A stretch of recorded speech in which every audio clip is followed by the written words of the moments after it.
Tanggapin mo tong letter na sinulat ko para sa'yo, Kingsley. Love letter? Huh? Maybe.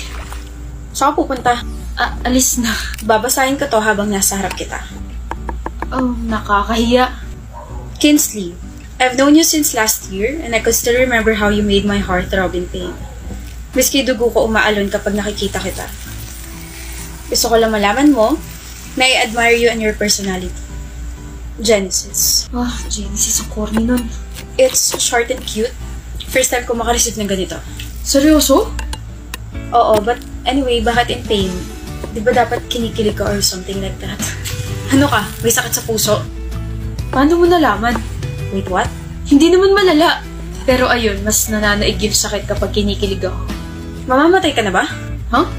Alam ko ang vulgar ko, pero Hindi nga malala sakit ko, kalma Kingsley. Feeling ko tuloy nag-aalala ka para sa akin. nag-aalala talaga ako kasi what if mamatay ka dahil sa akin?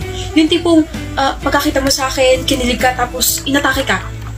Wag! Ayoko! Bakit ka natatawa? Di ba dapat na-offend ka? Mainis ka sa akin para mawala yung feelings mo sa akin. Sorry ka. Pero isa sa mga nagustuhan ko sa'yo ay yung strong personality mo.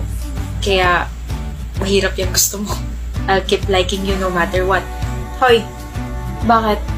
kakakilala ko pala sa'yo, pero bakit ang Ang ano? charming mo, ha? Visit. Shucks. This is so not me. Excuse me, I have to go. Thank you, Rito.